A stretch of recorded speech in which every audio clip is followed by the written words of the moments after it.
we'll discuss the forward synthesis of W.S. Johnson's synthesis of progesterone, and then what we will do is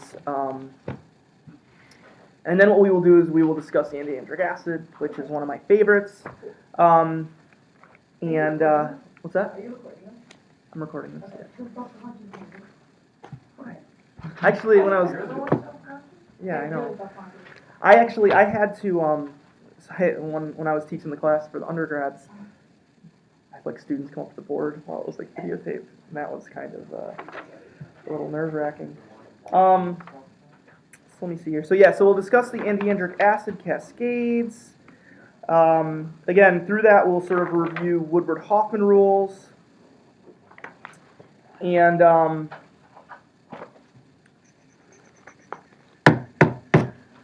we'll discuss Woodward-Hoffman rules. I think antiandric cascades, as we'll see, are super, super, super elegant. His yields actually aren't that great, as we'll sort of see, but it's kind of I think the level of complexity that's sort of built up through this cascade is kind of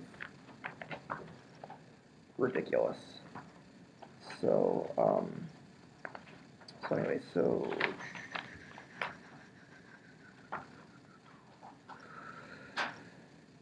what I'm going to do, because I'll have to dig up the antiandric acid stuff, is we'll discuss the forward synthesis. Then we'll take a short break, and then I'll try to just organize my thoughts with the antiandric acid cascade, and we can go through that.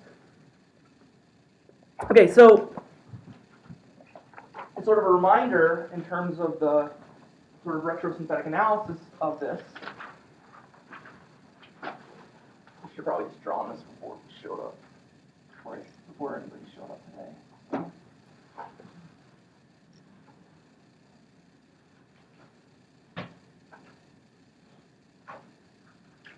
A reminder of the structure of progesterone.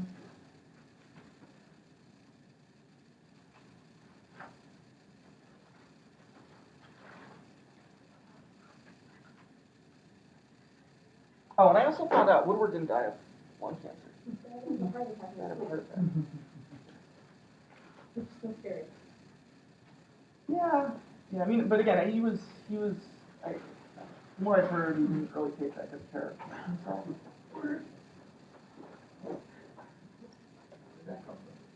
Huh? Where did the Woodward? Oh. Yeah, because I was reading something that I saw that I was like, oh, yeah, we were talking about how he had lung cancer. I think you'd always hear stories. I think what made me think of that is you would always hear stories about how he would be in lab with a cigarette in his mouth, working with flammable stuff, and I don't know. So anyway,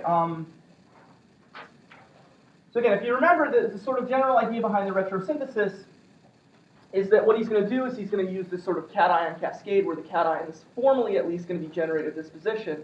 But again, as we stated last week, you're not going to put a cation at that. It's going to be very difficult to generate a cation there, right? Because of the fact that, while it's tertiary, that's okay, but it's also sort of in conjugation with this enone, which is going to destabilize that carbocation, right? So what he's going to use instead is, as a sort of surrogate for that group, he's going to use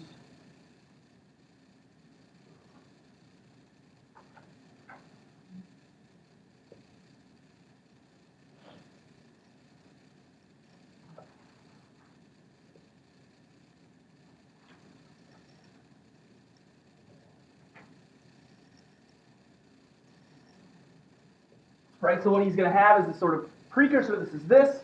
Again, as we'll see, what he's going to do is effectively ozonalize that and do an aldol condensation. So if you just sort of look at that really quickly, you can see sort of dark dicarbonyl and then aldol condensation is going to get to here. We'll go through that in the forward sense. And again, what this is going to allow him to do is now he's going to have a better.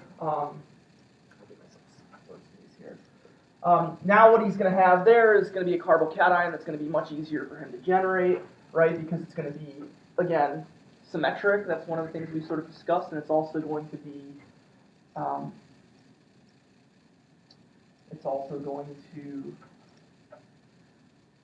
be a much easier to stabilize carbocation, right? So when we generate the carbocation there,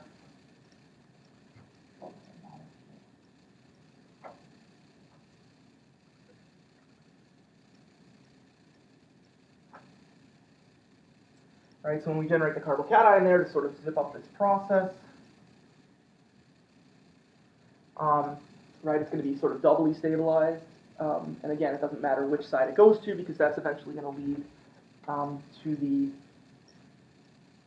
desired product. And again, the other thing that we discussed that's important in the synthesis, if you guys remember from last week, is that the reason why he's going to have the alkyne here, right, is that he basically found that if you have an alkene, it's going to go to a 6,6 ring system. That's some of the work that Stork and Eschenmoser had shown. However, what W.S. Johnson found is that if you put an alkyne there, now you can get that sort of 5,6 ring structure. And you can start thinking about at least setting off the process with a 5-member ring as many steroids, well, as all steroids generally have, is a 6,6,6,5 ring structure. Okay, so formally, and then what this is going to come to is going to be what is formally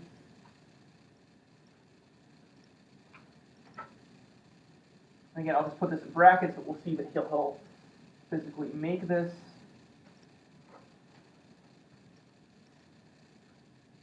But our sort of targets that we're going to discuss in the forward sense, at least at the beginning, that's going to be one of the key targets, right? And then what you're making here is we're going to be making, this carbon-carbon bond.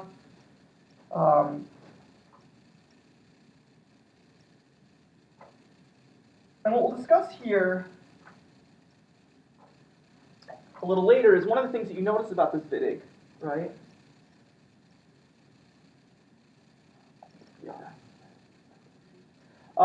One of the things about this VIDIG is that might look odd, right, is what's the stereochemistry that would otherwise have that VIDIG? You know, it's leading to what type of alchemy? So trans, and what do VIDIGs normally do? Right, and so what we'll see, and this will give us a good opportunity to discuss Schlosser modification of VIDIGs, which is a way that you can actually get around this cis-selectivity. So that will be one of the other things that we'll talk about today in terms of the synthesis. But clearly you can see that now we've simplified this structure dramatically. And again, one of the things that we'll often see, and it's sort of one of the things that you see very, very common in biomimetic syntheses, is that the level of complexity, you really build up that complexity really quickly. But sometimes, to go from something, usually what will happen is you'll go from something that looks fairly simple and very rapidly go to something that looks a lot more complex, right? And that's because it's leveraging the biomimetic synthesis. But oftentimes what happens is to make this molecule that often seems simpler, it can take quite a few steps. But that's fine if you sort of like when you're trying to build complexity, if it takes you a while to build something not so complex, but then suddenly that not so complex thing can rapidly become something more complex, then you've sort of made out pretty well. Okay? So anyway, so from the forward sense, we'll focus on the synthesis of these two components here. So I'll just call this one A, and I'll call this one B. So we'll start with A. Okay, and the way that he's going to make A is he's going to start with methylfuran, okay? And what he's going to do is he's going to treat this with N-butyllithium, okay? And then he's going to trap this, so actually, say I, double I. Do you guys know that when you're like talking about like one pot versus two pots?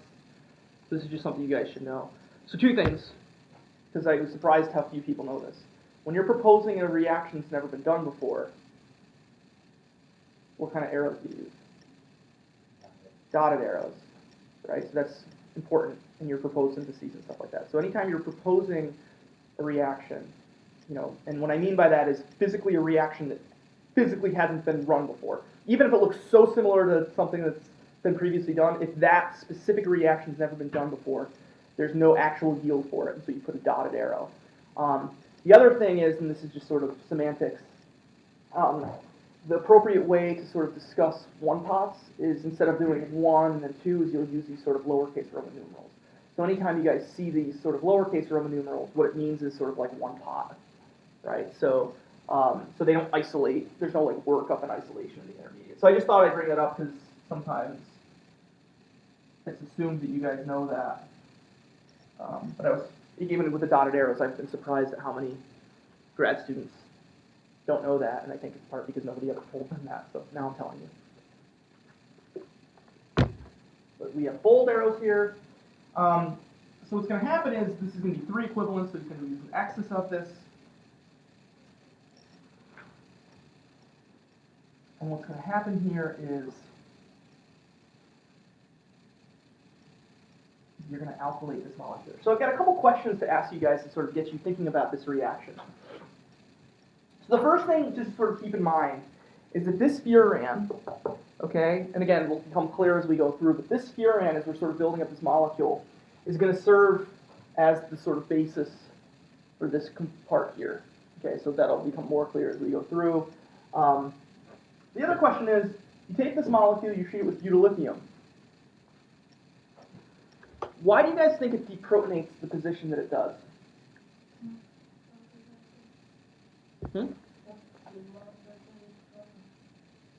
That's kind of like a circular argument.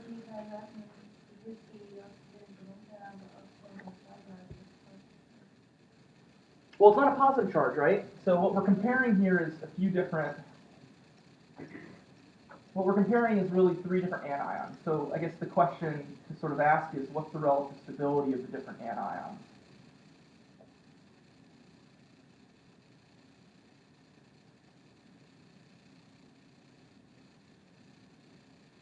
And again, you might imagine the sort of benzoic position as well, which might be fair. You might anticipate that might be more acidic as well. But of the 3 of these options, at least on the benzoic ring, why might this one be the most acidic? Have you guys ever taken an NMR, a furan or a furan-containing molecule?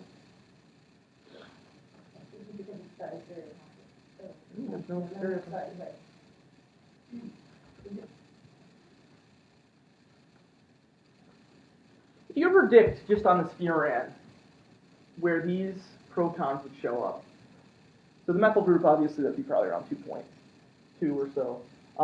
But now we have the 2 that are effectively beta to the oxygen and the one that's kind of like alpha to the oxygen. So the sort of 1 position and the 2 and 3 positions, if you want to remember it that way. The point is that this one versus these 2. If you were to look at those by an NMR, which one do you think would be, of those series, which one do you think would be more downfield? What? Right. Why? What's that? Inductively, you're closer to the oxygen, right? So you're closer to the oxygen, so that's an electron withdrawing group, so inductively you're closer to that. But then there's another resonance argument, right? And granted, you can actually push your electrons onto this carbon as well, but the thing is the closer resonance is onto this carbon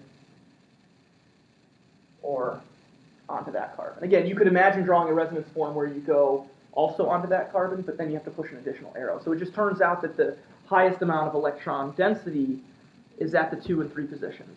Or sorry, is up at the 3 and 4 positions. Technically the 2 position is, sorry, technically the 1 position is the oxygen. But that's just normalization. The point is that these have more electron density around them. So if you were going to deprotonate one of those, that's going to be difficult to do because you've already got a higher percentage of negative charge character already there. Does that make sense? So of them, it's sort of like you have to look at it the other way. You have to look at it as almost like which one has less negative charge on it. Because certainly furans are inherently electronically rich rings. Okay? And the other question is, why did he need to use an excess of this? He used 3 equivalents of the dibromide. What do you guys think he used 3 equivalents of the dibromide? What may happen if you only used 1 equivalent?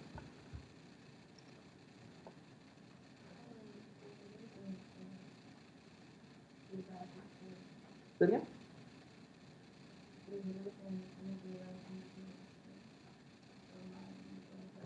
Yeah, I mean, suddenly the furan could react with this as well, right? So what you're doing is you get a lot of products that would, you'd probably get a statistical mixture, right? Where you'd get maybe some of this and some of this sort of dibromide. So what you do is you increase the amount of the, what you do is you, sorry, of the difuran compound. What you do is you increase the concentration of this so that as this is generating, there's still a lot more of this than there is of this. So it just helps increase your yield. Do you guys know how else sometimes the other strategy that people will use to sometimes sort of overcome that problem? If you're trying to keep the concentration of this, say for example, low with respect to this.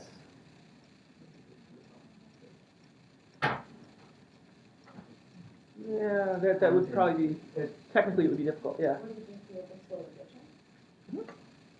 Wait, I just got coffee. Oh.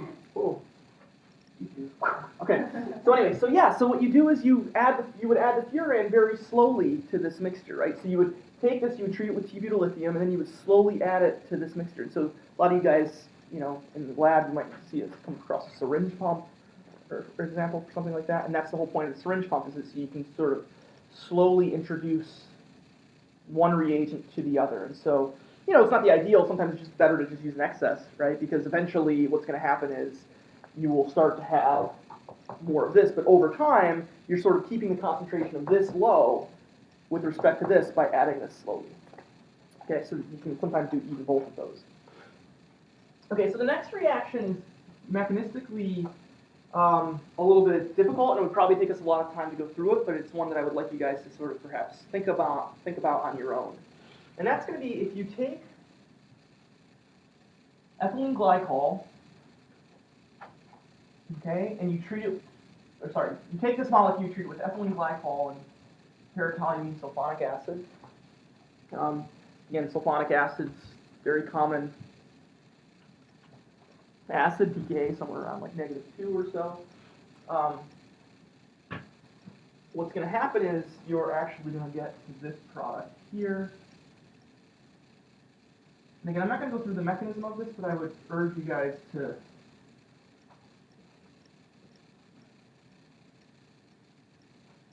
sort of think about it. Maybe I'll even throw that on the final exam or something as a mechanism problem. But what he's done is he's effectively opened up this furan ring, and through the process, sort of generated this diketal compound that you sort of see here. Okay.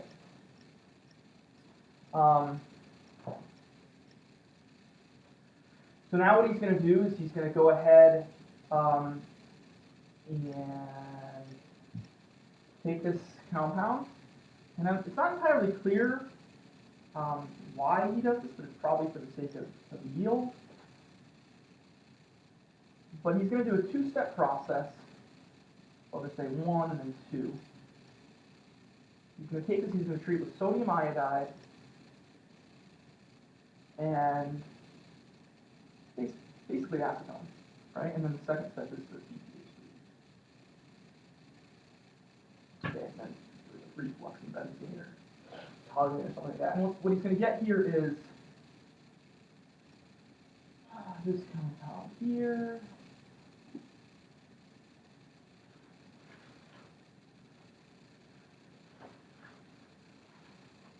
Okay. And so it's not clear exactly why he did this. So what's the first reaction basically doing? Sodium iodide and effectively acetone. It's a Finkelstein reaction, right? So you're basically converting the bromide to an iodide. Again, the sort of driving force behind this reaction is generally the solubility of the salt that forms. And so sodium bromide is less soluble than sodium iodide in the solvent that's sort of chosen. And again, that was probably just to make this overall second yield go better. So it's probably a situation where taking the triphenylphosphine is certainly one of the ways to make Grignards like the one that I drew over here, which is wrong because apparently it's iodide counterion. But the point is that, you know, certainly there's plenty of times when you see Wittig salts that are sort of bromide as the counterion, but you would also see them with iodide. And so this must have just been an instance where, for some reason, the bromide was giving them issues, and they just found that doing Finkelstein first, followed by making the Wittig salt was just sort of easier. Okay, so very quick, he was able to generate that compound very quickly, and again, as we'll sort of see, this group here is actually going to be what's going to serve as the precursor to this group over here. So we'll discuss that within the context of the synthesis as we move forward. Okay, so the other part of the molecule is going to be B. So now we'll just very quickly discuss B. Okay, to make B, this is kind of an interesting reaction. So what he's going to do, he's going to take methacrylin, so it's acrylin with alpha methyl group. Okay, and he's going to treat this to Grignard conditions.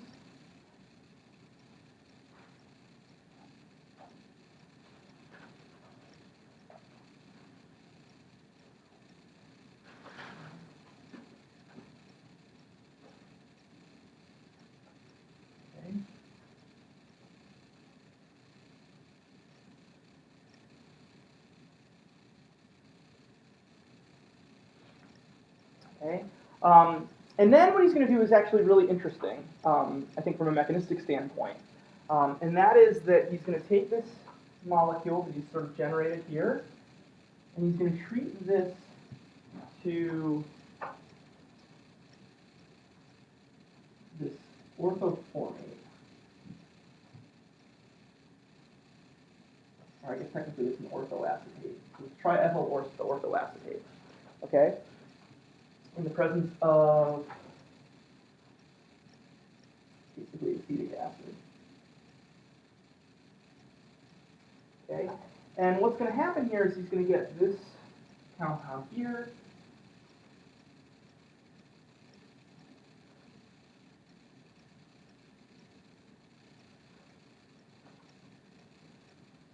Okay, which is simply right, so this compound is simply a dibol reduction effectively away from this molecule over here.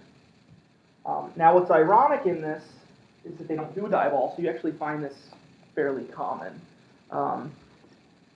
It's unclear why they didn't do dibol in this situation. It could be that usually dibol can be fairly substrate specific. Oftentimes you need some sort of other coordinator around there. And so this reaction here actually represents, I think, the conversion.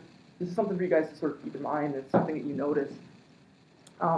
This sort of conversion of esters to aldehydes, right, which formerly just dibol, and you think dibol would work great.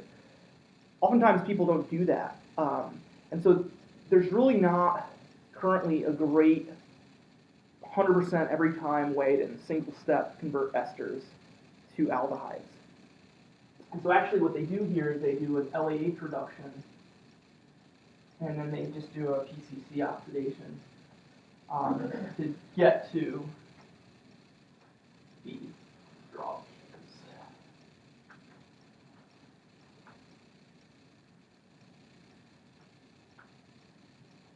And I've actually been guilty of this as well in some of my synthesis. It turned out that in one of my syntheses, the very first synthesis I ever completed during my graduate career, I had an ester, and I had to get it to an aldehyde. And I actually did the same thing. Like I just went to the alcohol, and then I oxidized up. And part of the reason in my case was I had diastereomers, and having the alcohol helped me separate the diastereomers, and alcohol was a known precursor, and so that's what I chose to do. But again, you see this time and time again. So if some of you are looking to, at some point, develop a reaction that's important, you might need, I think, a better dibol. That better dibol type reaction is, I think, a reaction that would be really valuable and might actually get a lot of use. Okay, so what I want to discuss very quickly is this reaction that I've shown down here. Okay, I'll go ahead and erase this here.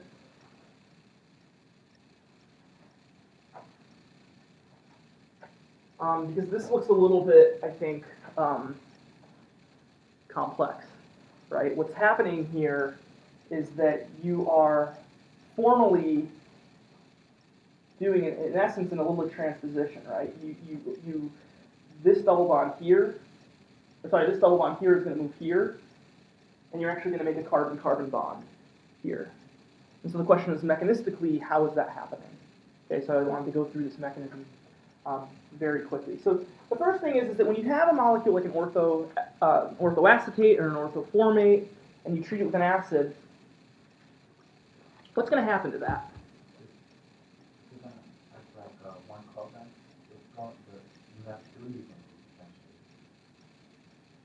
Yeah, but just in general, if you have like an acetate even, or a ketal or something like that, and you treat it with an, when you treat acetals, right, with acid, right, it's sort of a reversible process, right? You can, when you make an acetate, you sort of lose water, and when you try to ketal, when you're making a ketal, you sort of extrude water from a carbonyl.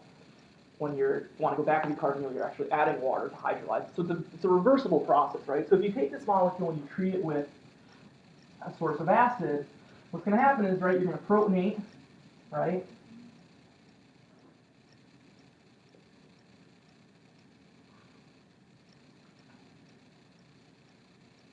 And then what's going to happen is you're going to leave. And again, this is all reversible. But the point is that an intermediate that you're going to get to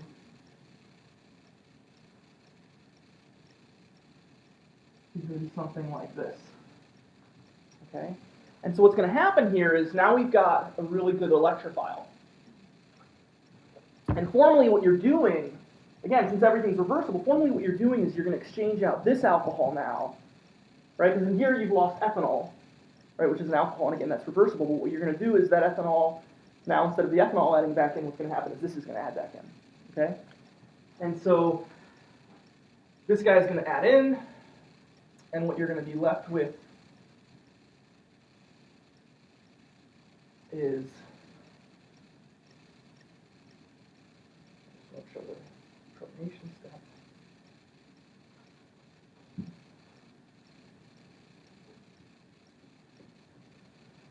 Okay, so you're going to get to that compound there. So that's going to be the first step in this mechanism.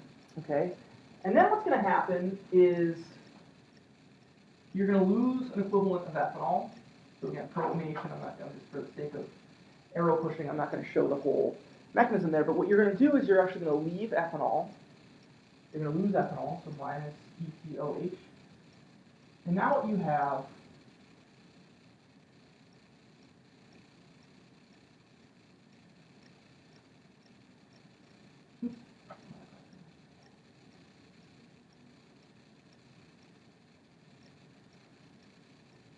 again, I've shown it very suggestively, so what's going to happen next?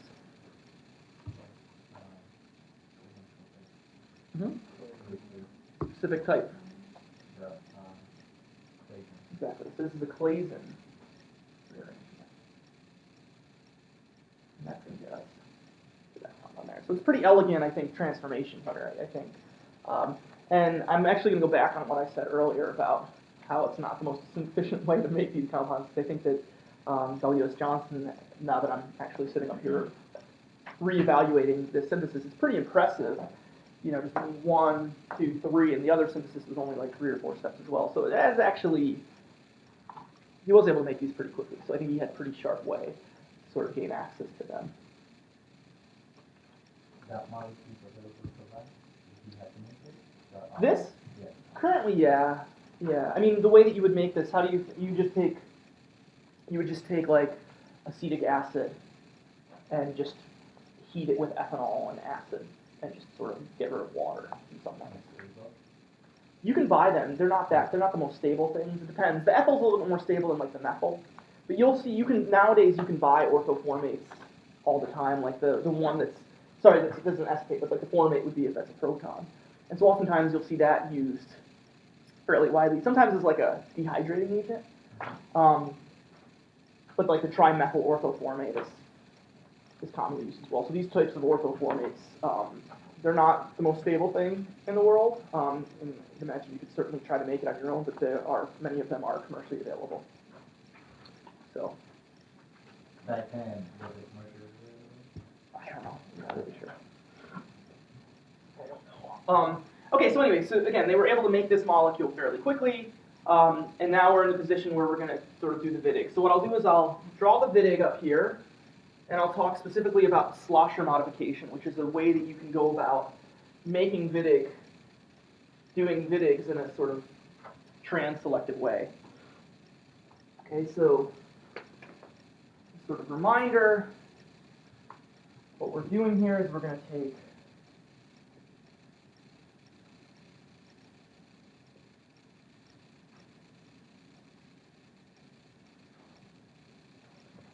this guy, and we're going to take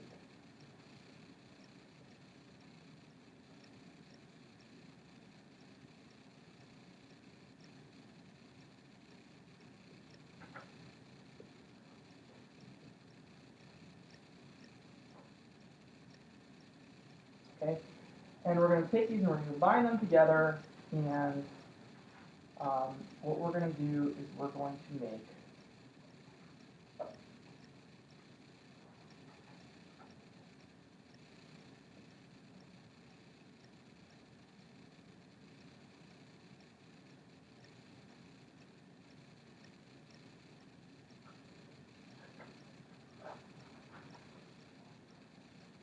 So we're going to make this intermediate here, which is going to serve as the basis behind this compound. So that'll be converted to this. And so again, the key here is that what he does is he takes this molecule and he uses phenolithium, okay? But the key here is that he uses actually not just one equivalent, but two equivalents, okay? And then followed by excess methanol. Okay, so formally when you run these reactions, again, these are actually held at low temperatures, minus 70 degrees Celsius, negative 30 degrees Celsius. But when you add an excess of alpha lithiums and you do it in a controlled manner, what you can do is you can sort of overcome this stereochemistry, sort of cis stereochemistry, and what you can end up getting is the sort of trans stereochemistry. And so from a mechanism standpoint, I think it's best to sort of think about this is Schlosser modification.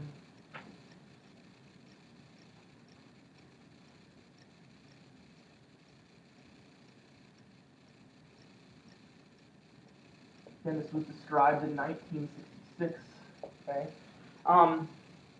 But formally, when you guys think about, it's sometimes difficult to talk about the Wittig mechanism, and so what I'm going to sort of show here isn't necessarily the way it works. I think it's important that you guys recognize that Wittig is one that is a reaction that the mechanism of, and sort of what we think about in terms of the mechanism of, is not necessarily what's actually happening, but it's the sort of proposed mechanism that has at least provided us with a basis to predict what's going on, right? And so in your classic sense of a Wittig reaction, so I'll use the classic mechanism of a Wittig and the selectivity of a Wittig to help explain the sort of Schlosser modification, okay? So in a classic Wittig reaction, right, you're going to have your Wittigulid. We'll just say R1, R2 minus, right? And what's going to happen here is that the first step is going to be nucleophile, right? This adding into the carbonyl. That's the sort of first step in a sort of a Wittig alternation, right? And when that adds in, it can add in one of two stereochemical ways, right? You can either get sort of, if we want to think about it as being syn or anti, but the point is that you are generating two stereocenters, right? And so those could either be, you know, RR, RS, SS, right? Which would be the enantiomer. And so again, that's going to depend upon how it's adding in. And so the classic way that we sort of think about the stereochemistry to this is to sort of think about a Newman projection. Okay? And what I'm going to do is I'm going to draw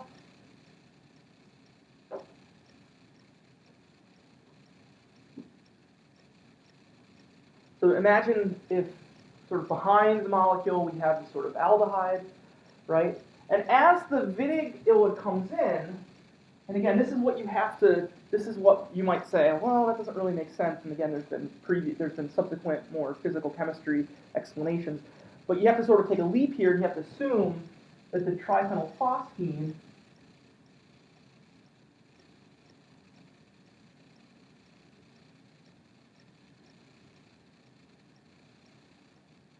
is going to be opposite the carbonyl. Okay, and so if we think about this, this nucleophile is going to add in. It's going to go through this sort of anti-conformation, right? And again, what you have to sort of just assume, which you might not want to assume, but in order for this to sort of make sense, you have to sort of assume that the phosphine is going to be away from the oxygen. Okay, so that's sort of whether that's really happening, or I think that's where that's one of the reasons why this isn't necessarily completely accurate, but at least it was used to explain the stereochemistry, right? And so what happens here is now when you do this, again, you could have the R2 being on this side, same side as the R1, or you could have the R2 being on the opposite side. And so obviously the one that would be more energetically favorable, right, would be to have the R2 away from the R1. Okay, when you do that, I'll just go ahead and draw the product of that. You're going to make that bond, and now you're going to have this sort of addition in. And then what's going to happen, right, is that the sort of intermediate that you need is then you need to make that three-membered ring intermediate, right? You need to sort of make the phosphorus-oxygen bond. So what happens is you rotate around.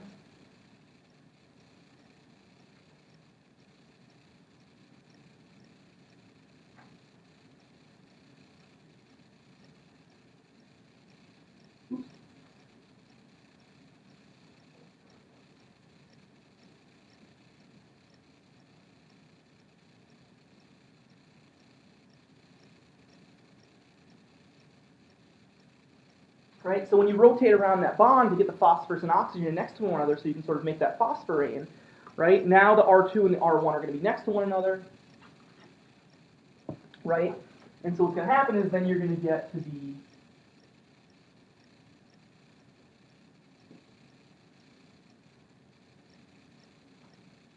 cis alkene, right? And so this is the classic, at least the classic way to think about the stereochemistry in a Wittig reaction. Okay?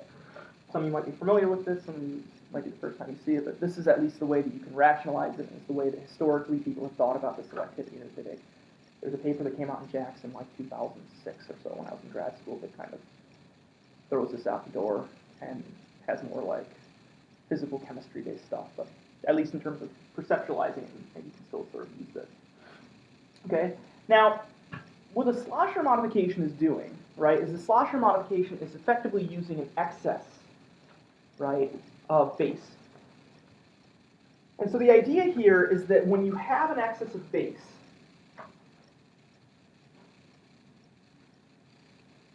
again, you sort of want to rotate around.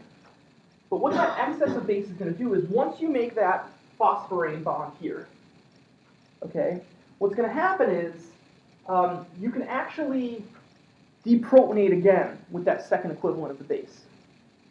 Right, so you have a second equivalent of a strong phenolithium, a strong alpha lithium base, and where it's going to deprotonate is to regenerate the ylide.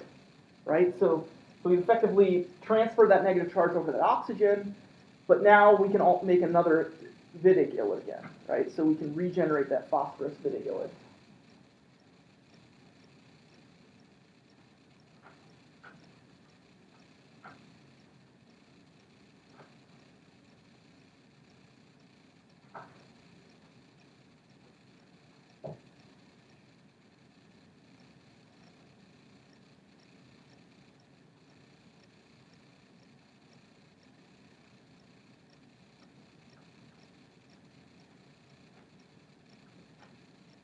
Okay, so we're going to deprotonate that proton.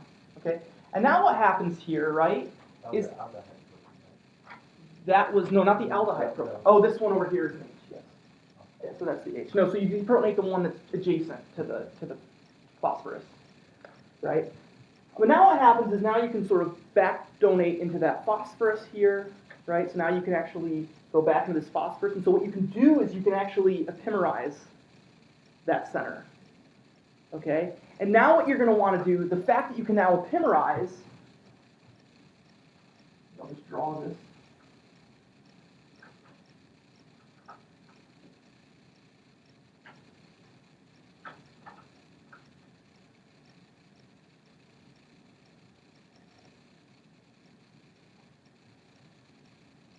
So now we can epimerize that center, so we can swap the stereochemistry, right? And now when we rotate around, now the sort of energy, this is kind of like almost like the explanation of how the stabilized ylide right, becomes trans, right? You sort of make the process a little bit more reversible. And so you're sort of going down the road that's going to lead to the lower energy eclipsed conformation, right? So in this case, now when you rotate around either of these bonds, right now you can rotate, if you rotate around this bond,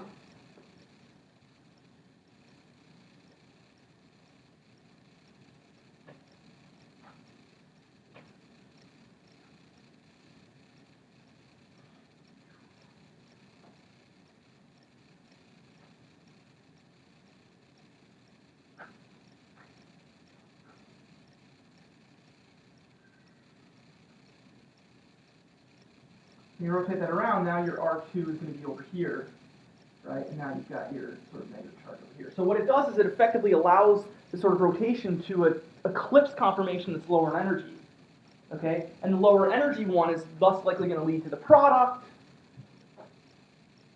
which is going to be trans. Okay, does that make sense to a certain extent? I know that I think sometimes it's difficult to talk about the Wittig selectivity in the Wittig ilicate, but I think it's best to just sort of think about it from a Newman conformation standpoint, think about the relative energies, and then in terms of the Schlosser modification, just think about the fact that you can actually epimerize, and that allows you to go to these two conformations, one of which would lead, again, if you sort of think about this, from this one, now the R2 and R1 would be eclipsing, and that's higher in energy. So in this case, now you have the R1 eclipsing electrons or a proton if it gets protonated. The point is that the R2 and R1 are not eclipsing when it goes to the oxirane three-membered ring. And so the negative charges are out to each other in the bottom one? In this one here? Yeah. Yeah, I mean, they're Gaussian, both of them. Okay. Yeah. That also probably leads to the stable confirmation. Yeah, they would both. I mean, it's everything's reversible. So I think that, again, this is the sort of kind of the model to sort of explain this. I don't think this definitely isn't exactly what's happening, but it's at least the model that can help you try to remember it. And you take it to -7? Yeah, so because what you need to do, so the way that you actually have to do this is it's not everything together like your standard Wittig might be. What you actually do is you keep this at really low temperatures so that it gets here but can't go through the Wittig. So the second equivalent is actually added next. So what they do is they basically add one equivalent. So what they'll do is they'll add one equivalent of this to this. They'll add this to this at like -70, very, very low. So we'll add this to this very, very slow, right? And that will get them here, but then it won't be able to rotate around. And then what they'll do is then they'll add a second equivalent. That'll deprotonate it, and then that will lead to the sort of trans product. So it's a little bit technical in terms of how you run the reaction, but at least the general way in which the Schlosser modification works is sort of can be sort of rationalized. So when it's atomizer, it's still at -70? Yeah, so you eventually raise it to -30. So probably what happens is you deprotonate with the second equivalent, and again, that probably epimerizes very quickly, right? So it probably doesn't take too much for just the electrons to flow and epimerize. That would be my guess. I'm not 100% sure. So, but then you raise it in temperature once you sort of allow it. You probably what happens is you raise the temperature once it's been allowed to equilibrate, right? And then it's just going to go to the one that's lower in energy.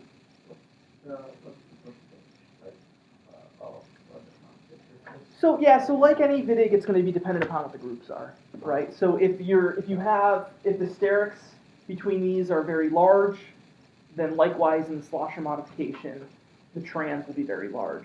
If the groups are small and there's not much steric clash, then you'll likely get a mixture, right? So a good example of that is, say, for example, bromo-Wittigs, right? So if you try to make the Wittig ilicate here, where this is like a bromide, right? Bromides really don't have much sterics. And so if you try to do like a bromo-Wittig like this, what you'll get is like a 1-to-1 ratio of the cis and trans vinyl bromides. And so again, it's going to depend upon the substrates and the energetics of those. The Schlosser modification makes the transfer work best if you have two big groups. Probably. I don't know for sure, but that would be what my instincts would tell me. So, okay, so anyway, so let's just sort of finish up the synthesis. Okay, so again, now that we've got this molecule here, is everybody clear with the Schlosser modification? Okay. Once we have this molecule here, now we're in a position where we just have to convert this compound into this compound, and then we'll set off the process. So the next thing that Johnson's going to do is he's going to convert this molecule into this furans here. Okay. And so the way that he's going to do this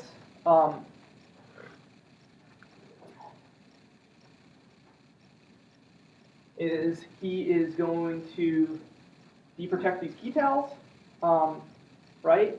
So let's just do this. So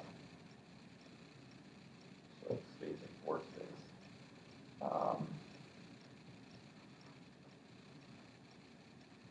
The first thing he's going to do is he's going to hydrolyze these to the ketones. Okay? And then what he's going to do is an intermolecular aldol condensation. So he's going to take this molecule and he's going to treat it with sodium hydroxide and water. And all he's going to do is he's going to do this aldol condensation between this carbon here and that carbon there. Okay? Yield isn't that great, it's only 40% yield. So you might imagine that you might get other aldol products throughout this process. But nevertheless,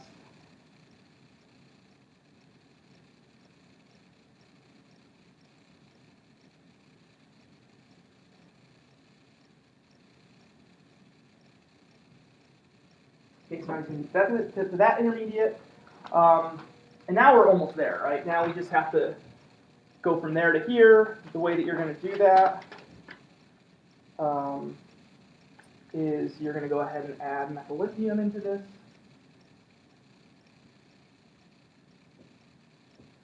Okay.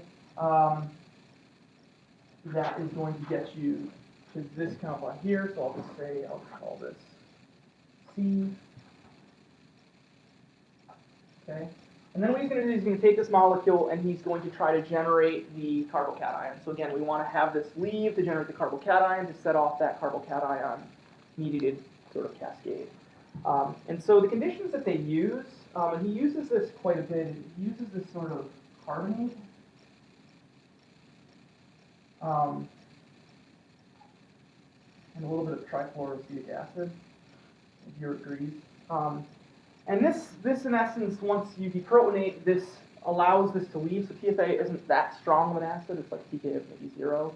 So it's stronger than acetic acid, but not that much stronger. But he's able to at least generate the carbocation here. That's going to set off the cascade process.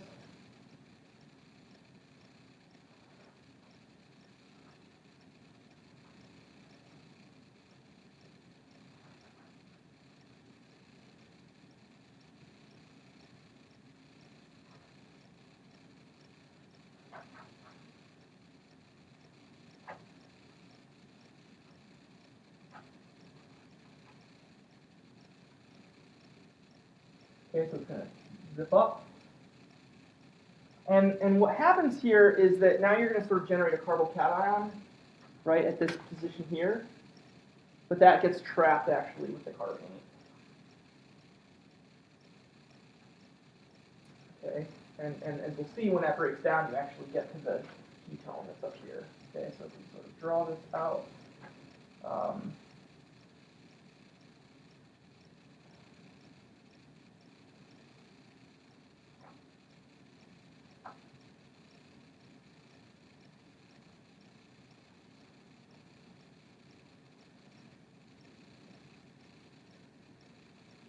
So I'm just going to draw the intermediate, and I'm just going to erase it and put it to what it's going to go to.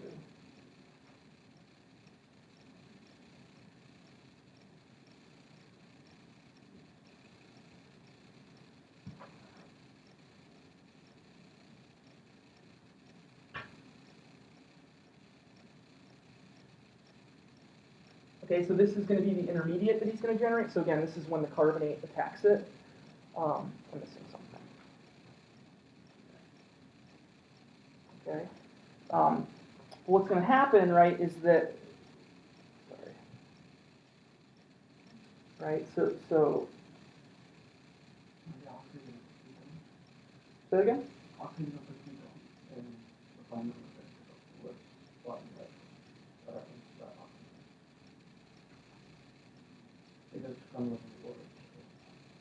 Say one more time? Going from that product to there. That's how you make the carbon cation. This one right here? Yeah. Methyllithium. That's what goes to C. Right, so you're just going to add in methyllithium to it. That's going to make this carbon-carbon bond over it. See, I just didn't want to, just for the sake of board space, I can sort of complete the synthesis here. I didn't want to have to redraw this. See, so what's going to happen is this is going to set this off, okay? You're going to end up with this intermediate here, which basically helps facilitate it, but then again, when you sort of work it up with water, this is going to get quenched. You'll generate the hemiacetal, or sorry, the enal, which will then polymerize, right, to the sort of ketone. Okay? All right, so the last two steps, and then we can move on to the next part. Now we're at this intermediate here, right? So we're right there. All that needs to do at this point is convert this 5-membered ring to this 6-membered ring. And again, as we've sort of said, what he's going to do is he's going to effectively ozonalize this alkene. Again, now it's the only alkene in there, so he's going to ozonalize this alkene, and he's going to do an aldol condensation. So just sort of draw that out. So if you take this and you treat it with ozone, followed by a reductant, in this case he happens to use zinc. This is reducing agent in the ozonolysis. What we're going to get to is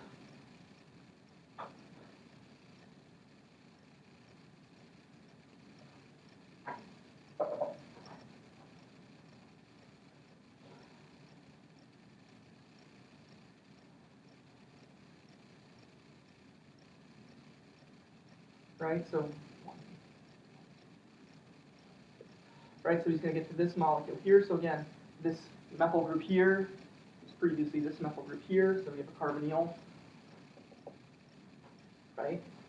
And then all he's going to do is he's going to take this and he's going to treat it to KOH, and that's just going to do an intermolecular aldol condensation, right? So that's going to get us to, as I'm looking at the board, I'm realizing I think I cut off this entire part in the video. Sorry, guys. It's over. Yeah, so like I don't see my hand right now in the video. So pretty much, I'll adjust it before the next part of the talk. So anyway, so that's the final molecule sort of drawn. So again, this is sort of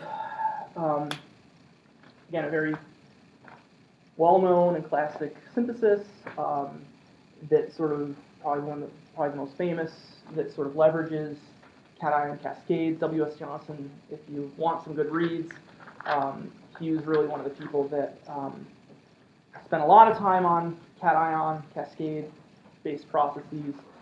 This is simply one example of them, but he's done a lot of really nice work in terms of generating cations and then trying to actually get them to undergo cation cascades to generate numerous other natural products aside from steroids, but certainly steroids is one of the ones that he's best known for.